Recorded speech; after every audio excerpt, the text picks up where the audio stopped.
I know they're talking about you.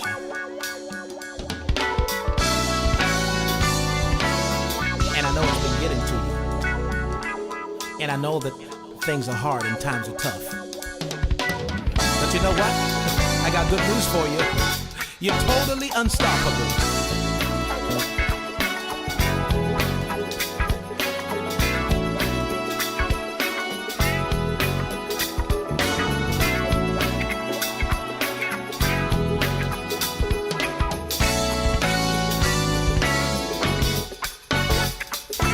Ain't no mountain high enough, there ain't no valley low enough, there ain't no ocean wide enough to keep me from my dreams. I fully made up my mind to leave the past behind, seek until I find my destiny. Totally unstoppable. Totally unstoppable.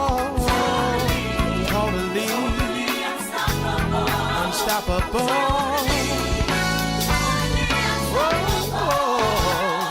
In the face of every obstacle, I'm moving ahead unstoppable, knowing nothing's impossible if only I believe.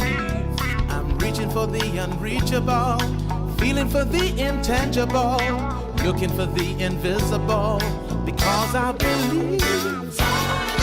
Totally, I'm totally unstoppable. Totally unstoppable.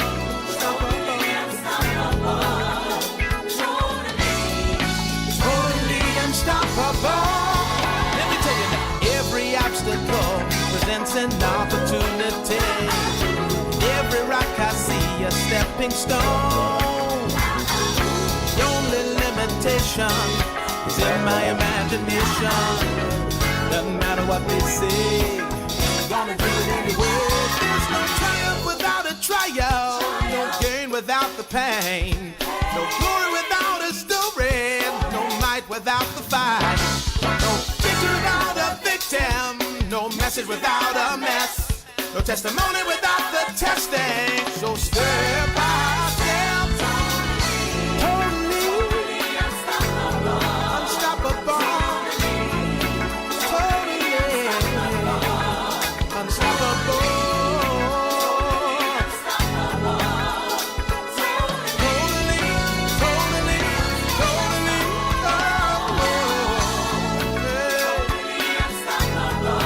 Totally unstoppable.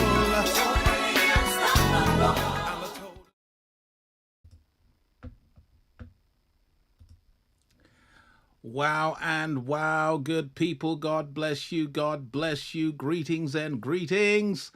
Great to see you and great to be back in my lovely space where I get to share with you live and direct and attempt to be a blessing to you. Great to see Aaron and super great to see Christine.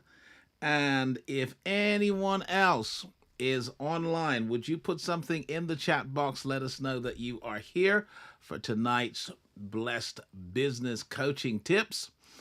And let me just say at the onset, hey Terry, great to see you. Let me just say at the onset that we are posting 3 times a week on YouTube. That is Tuesdays business coaching, Thursdays Bible study, Kingdom Conversation, and Sunday's sermon.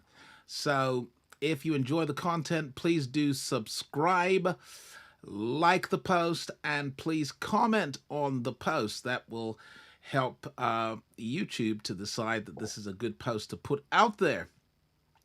So look, it's great to see you. Great to be back. If I'm looking a little darker, it's actually not the lighting in my office here.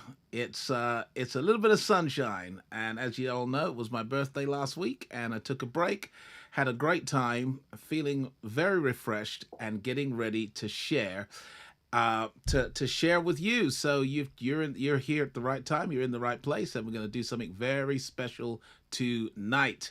Are you ready? Well, let me check my sound effects.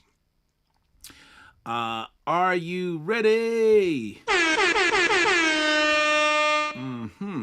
All right, well, let's go in. So, today I want to talk about the power of trust. The power of trust. And I'm going to challenge you to utilize thought leadership as a growth strategy, as a business growth strategy. And I guess we're all interested in growing our businesses. And I guess there are lots of different growth strategies available, including, pretty standard advertising and marketing and so forth. But I'm going to challenge you tonight to consider another way to grow your business. Certainly the way that I've grown my business and my business is, and certainly those people who are experiencing exponential growth in their business have utilized one or two of these principles. So let's dive in. Tonight, I'm going to give some context to the concept. I'm going to talk about the deficit of trust that exists in the world today. Look at your growth strategy. I'm going to talk about consumer psychology, keys to victory, and ultimately how to set yourself apart. So, context and concept. So here's what I've written in red. Thought leadership is the new marketing breakthrough in business. It is the new marketing breakthrough in business. And when I say thought leadership, I really mean evidencing your expertise, offering advice, solving problems, answering questions, populating social media with rich content, valuable content that really does solve problems, answer questions, inspire, educate, motivating others, and simply establishing yourself as a credible voice and spokesperson for your market sector, for your industry, for the kinds of people that are looking for people like you. And this has now become the new marketing breakthrough. So marketing schools many years ago wouldn't even have thought about this because the technology wasn't in place to make this available to the masses. Typically, if you wanted to market and grow your business, you needed a big budget and you needed to hire experts to create that visibility for you and to create that credibility for you. But today, it's possible for you to do that yourself, to become very intentional about doing that yourself.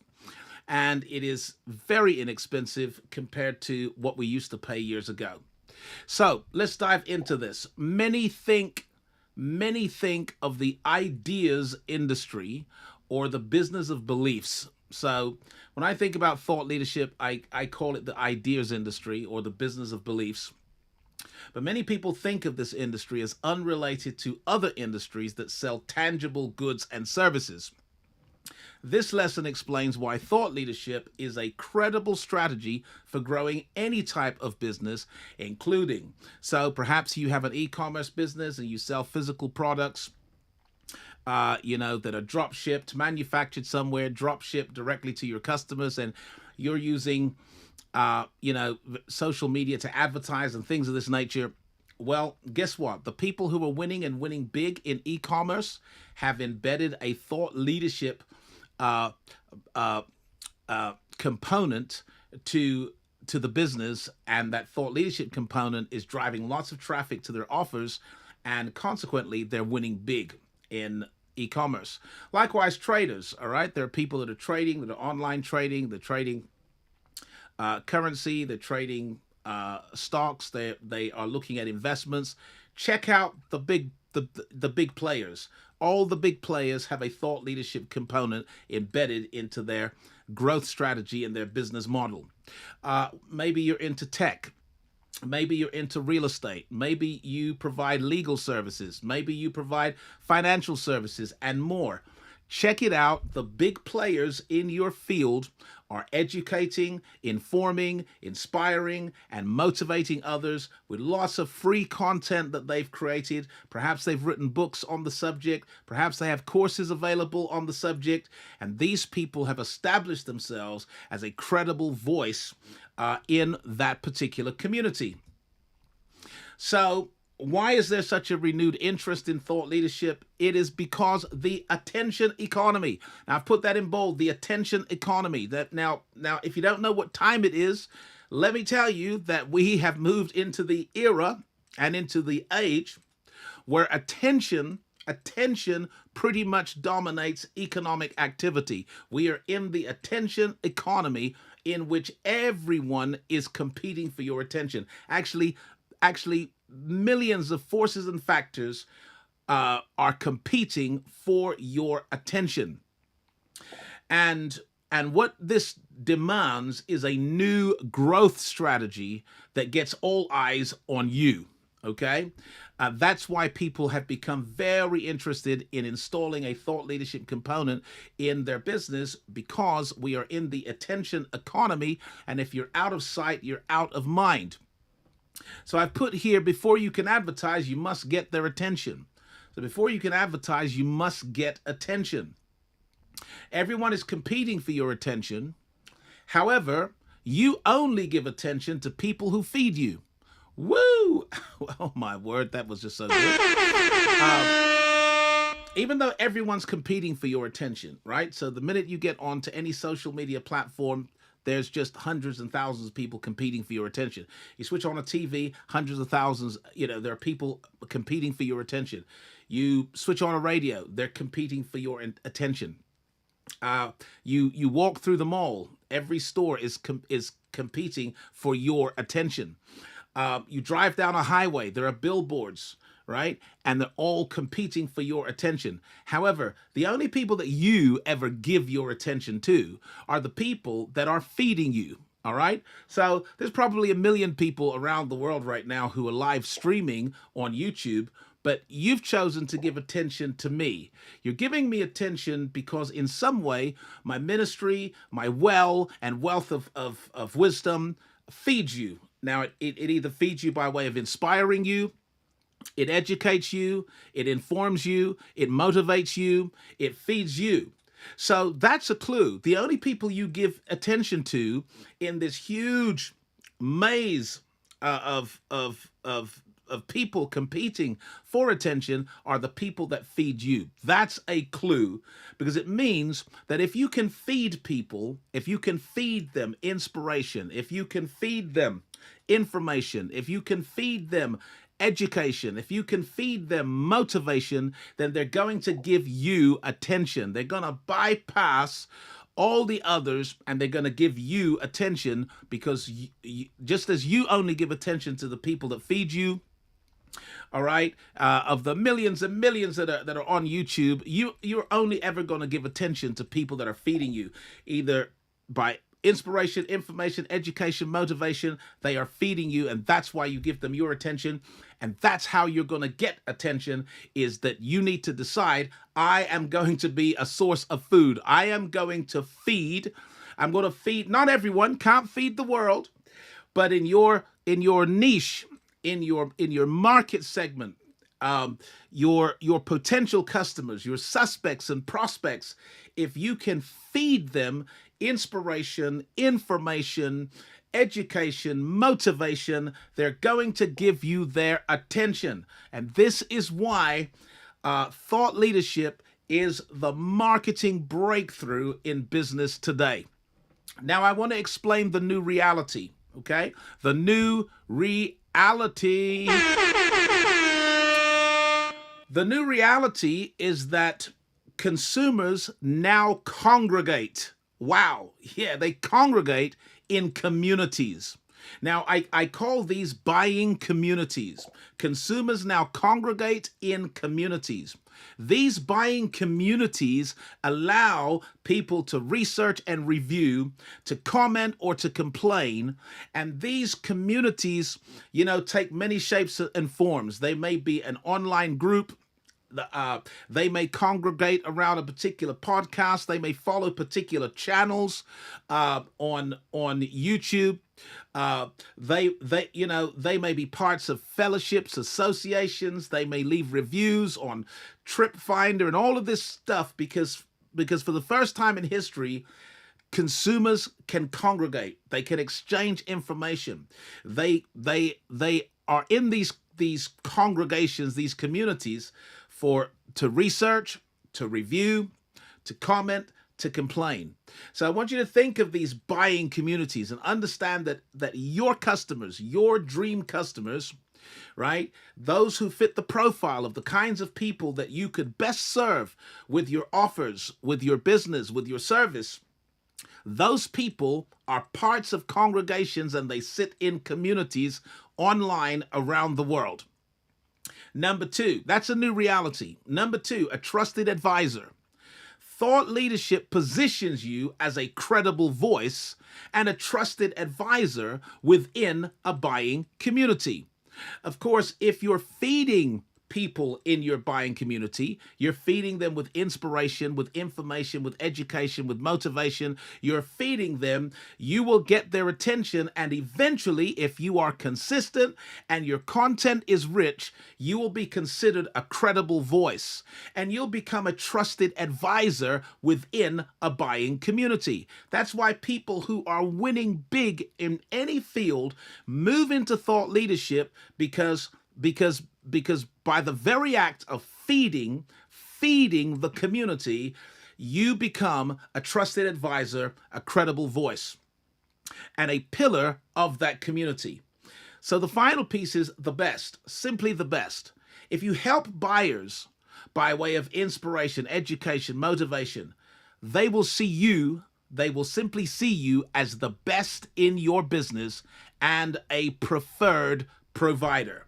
Now, they may use someone else, and that's fine, but they're going to see you, who's rich in content, who is constantly feeding. They're going to see you as probably the best in your business. Can I hear an amen from somebody?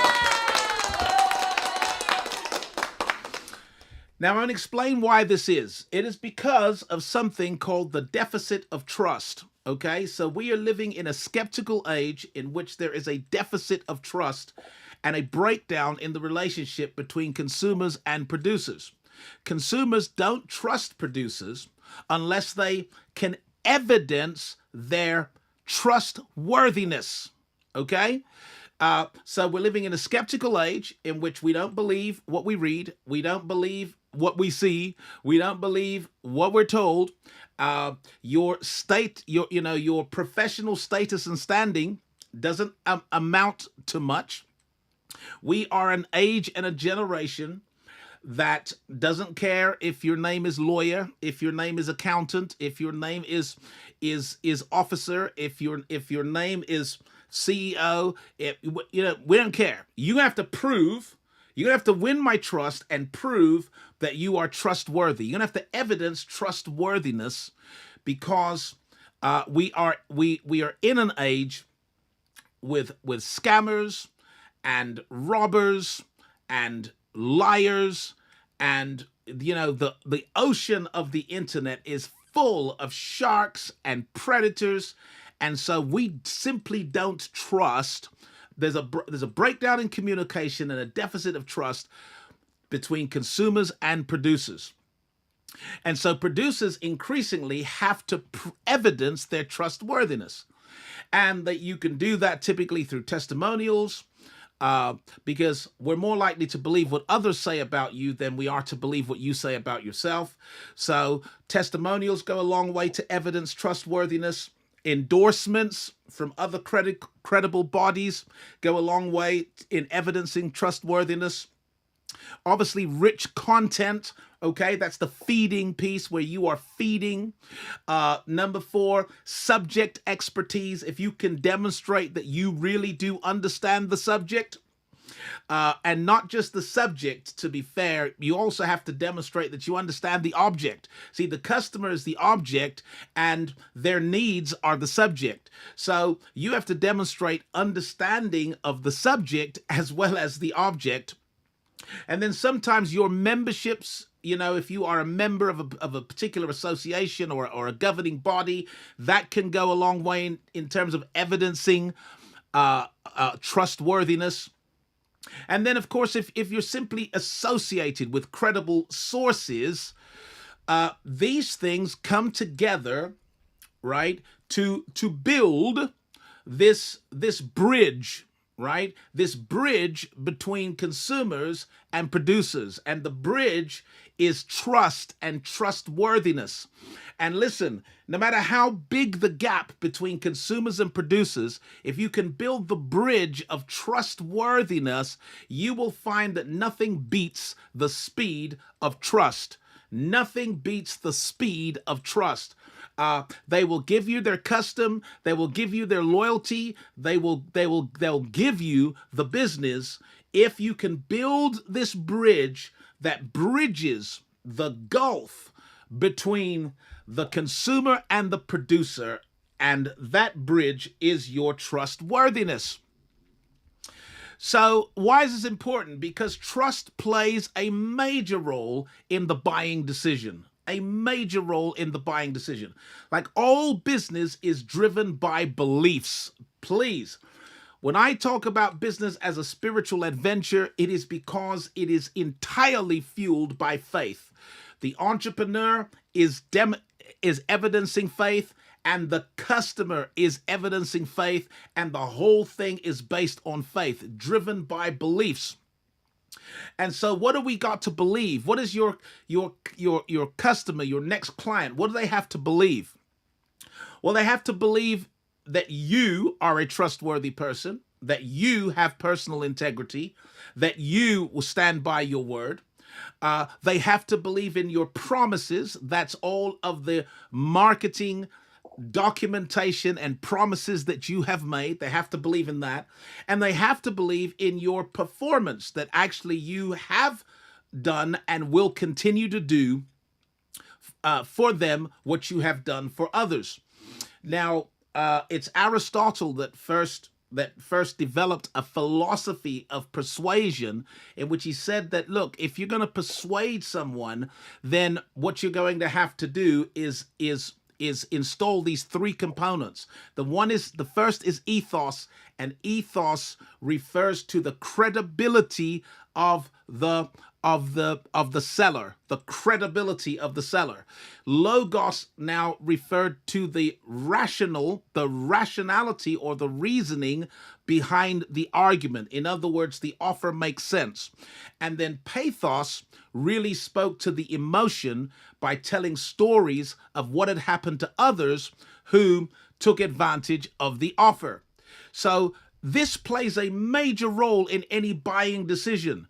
And a lot of entrepreneurs don't understand this and don't emphasize it enough, because they think, well, my offer is good.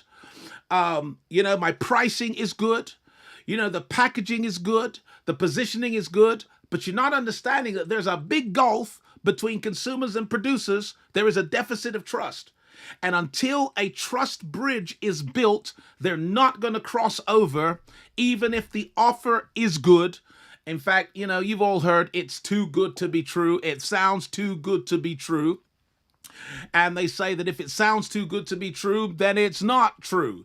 That's the level of mistrust that exists. So if all you're doing is building a great offer, building a great package at a great price, and then wondering why no one's crossing the bridge to buy it, it's because you haven't paid enough attention to building that sense of trustworthiness. That is the bridge that spans the gulf between consumers and producers. Now, if you're going to become a pillar in your buying community, right? Not the world, just your buying community, whatever it is you're into. If it's legal services, financial, accounting services, whether you sell technology, whether you are business to business, whether you are selling physical products to consumers, you want to become a pillar in that buying community. You want to become a credible counselor to that community. You want to be the one that feeds that community with inspiration, information, education, and motivation. You want to be the go-to person, okay? That trusted advisor. And if you're going to become that person, then here are my tips. Number one, study your community more than your own offering. Woo, help me now. I feel a preach coming on. Study your community, study the buyer more. You need to know your buyers more than they know themselves and more than you know your own products and services that you're offering. Because the more you can demonstrate understanding of them and their needs, their pain, their aims, their issues, their needs, the more you understand them, they're going to feel that, and they're going to feel like you're on our side, right? Then instead of feeling like, well, you're on the other side representing the producers and the entrepreneurs, and I'm on this side representing the consumer and the buyer. But when you demonstrate understanding, they start to feel like you're on their side. So number two, join your community by becoming a consumer yourself. Okay, you can become a product of the product, become a consumer yourself, and then you'll begin to understand your consumers better.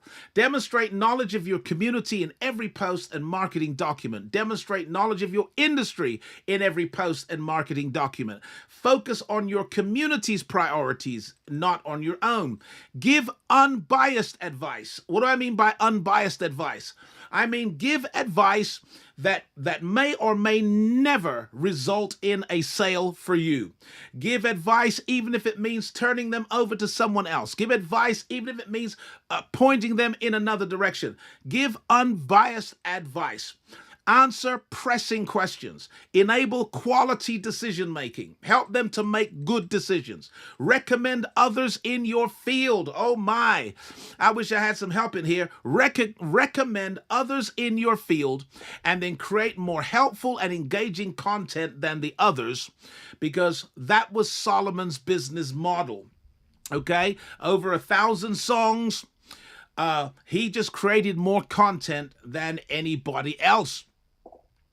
So listen, if you become the person in your field, in your industry, in your sector that writes a book about the state of play for customers, for clients, for prospects in your particular area, or a book that feeds, that inspires, that motivates, that informs and educates, you were to write a book, and you were posting solutions, right, on various, social media platforms, just posting little nuggets of how you can solve a particular problem, or the best way to think, or inspirational quotes, or you hosted a podcast, or you created a YouTube channel, or you were facilitating webinars and delivering speeches on your community's problems, aspirations, issues, and needs, that will do more to sell your business than anything else. It is the new marketing breakthrough, and it's much cheaper than the old marketing traditions,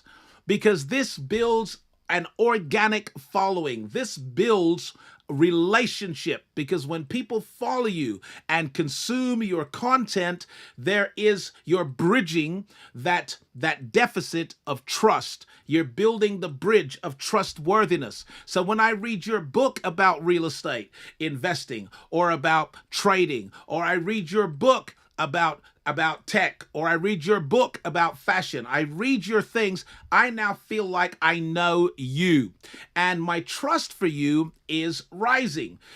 You're posting solutions. Perhaps you have a podcast. Perhaps you have a YouTube channel. Perhaps you are delivering speeches.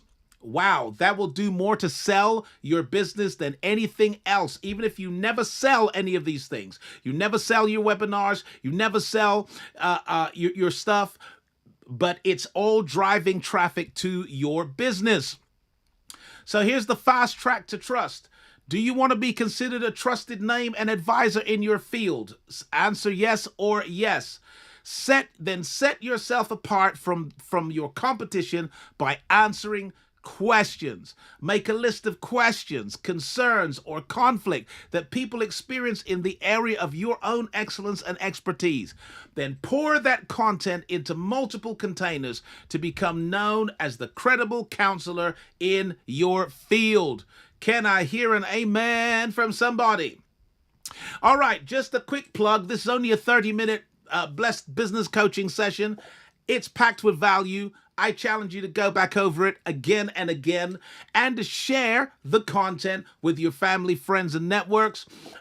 Like the post, subscribe to the channel. But listen, if you really want to understand how to become a thought leader, how to really become a thought leader, then I'm hosting a masterclass on April the 6th. A masterclass on April the 6th. It'll be the second time I've done it by popular demand, because the first one was so epic that I've been asked to do it again. So I'm doing it again on April the 6th. It's a masterclass. And the link to the masterclass page, as well as a webinar that I've done on this subject, is in the description under this video on YouTube, all right? It might not be in the description on the other, but it's in the description on YouTube. And if you have a phone next to you, you can simply scan this QR code, and as you scan this QR code, it'll take you to the page where you can read all about the masterclass and decide to join. It's a very small investment, but get into the masterclass, because I'll teach you for like 3 hours elite, advanced, behind-the-scenes stuff as to how you can become a thought leader. And you can use thought leadership as your primary business, or you can use it as your business growth strategy. It is entirely up to you, but it works, and it is a marketing breakthrough. And I have enjoyed every minute I've spent with you. I'm going to leave you with this QR code. In fact, no, let me just leave you with this. And I am going to run an outro, but I am going to look at your comments. If you put some comments up, I'll put them on the screen. You've been listening to the Blessed Business Podcast with Bishop Wayne Malcolm, the Business Bishop. To find out more about our spiritual solutions for enterprise excellence or for business breakthroughs, visit theblessedbusinesschallenge.com. That's theblessedbusinesschallenge.com.